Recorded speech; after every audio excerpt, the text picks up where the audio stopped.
purpose of this video is to provide an overview of transfer pricing and also provide a basis for some future technical topics to be discussed. I think it makes the most sense, though, to begin with an example. I always learn best with examples. So, as you know, multinationals today are probably more complex than ever. They operate all over the world.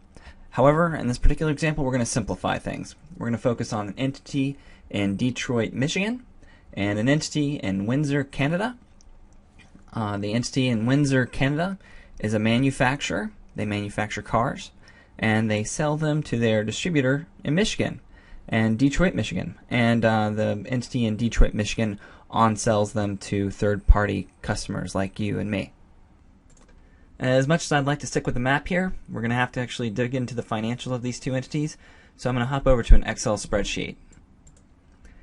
Here we have some assumptions about our two entities, and we have the financial statements, or at least the income statement for our entity in Windsor, Canada, the manufacturer, and our entity in Detroit, Michigan. Let me quickly go over some of the assumptions. In our example, we have units sold of 1,000 units. This is the manufacturer is going to produce 1,000 widgets, or automobiles in this example.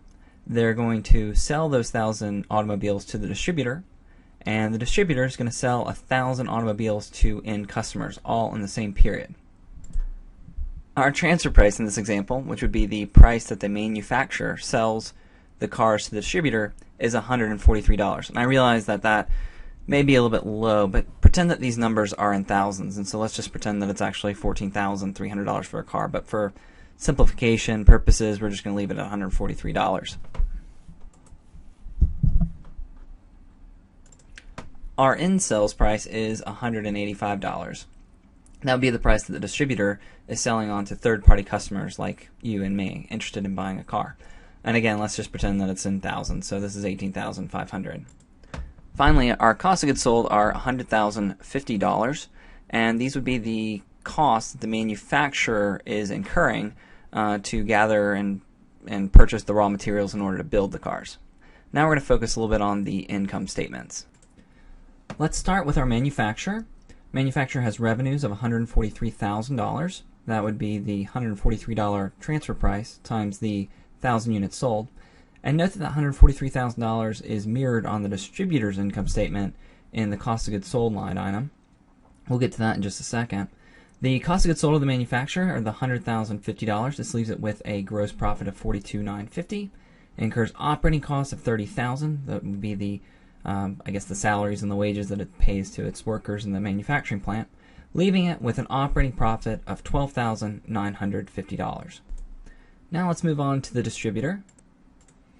Our distributor in Detroit, Michigan is able to earn revenue of $185,000. That would be the $185 in sales price per unit, multiplied times 1,000 units. Note here that it's also incurring cost of goods sold of $143,000. That would be the cost of the automobiles that it is purchasing from its manufacturer. I really want to focus on this point because this is where transfer pricing is really quite important. Note that the transfer price per unit, the $143, is a cost to the distributor and is a revenue item for the manufacturer. So I'm going to ask you all a question. If my transfer price were to increase, say from $143 a unit to $148 per unit, would my distributor's profits go up or down?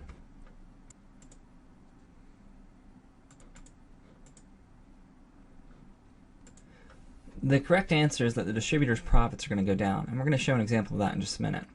But continuing on with the income statement of the distributor, we have operating costs of $30,000, leaving it with the distributor's operating profit of $12,000. And just to throw a little accounting into the mix, I'm also going to briefly talk about the consolidated numbers. The consolidated numbers eliminate the intercompany pricing, and so the consolidated revenues are $185,000. That would be the final prices that the distributor is able to sell automobiles for to end users. The cost of goods sold is going to be carried over from the cost of goods sold of the manufacturer. Those are the third-party prices. You can see that the intercompany price, the $143,000, has basically been eliminated from the consolidated numbers. The $60,000 in operating costs of the consolidated entity is the $30,000 in operating costs from the manufacturer and the $30,000 from the distributor. And finally, that leaves us with consolidated operating profits of $24,950. Now let's look at what happens when we begin tweaking some of these numbers. So I've had to zoom out a little bit to fit this all in. You'll notice that I've added two things to the diagram here. I've added this pie chart up at the top that shows the profit allocation between the manufacturer and the distributor. And also down at the bottom, if you focus on the two new line items added to the income statement, I've added tax rate and taxes paid. These are just for example purposes, but you'll see that I've given the manufacturer in Windsor, Canada, a tax rate of 5%. I know Canada's tax rate is actually higher than that, but for purposes of this example, let's just pretend that it's 5%. And the distributor has a tax rate of 35%. Remember, our distributor is in Detroit, Michigan, and so it's assuming that the U.S. tax rate is 35%, which is probably pretty close. And here we've also calculated the taxes paid. And I really want, as we go through some of this modeling and manipulating some of these variables, I want you to pay attention to the taxes paid. Currently, the manufacturer is paying $647 in taxes, and our distributor is paying $4,200 in taxes. Now let's start going back to the question that I asked earlier. What happens when I increase the transfer price from $143 per unit, or per automobile, to $148? So I'm going to do that really quickly and look at the distributor's cost of goods sold here and look at the manufacturer's revenue.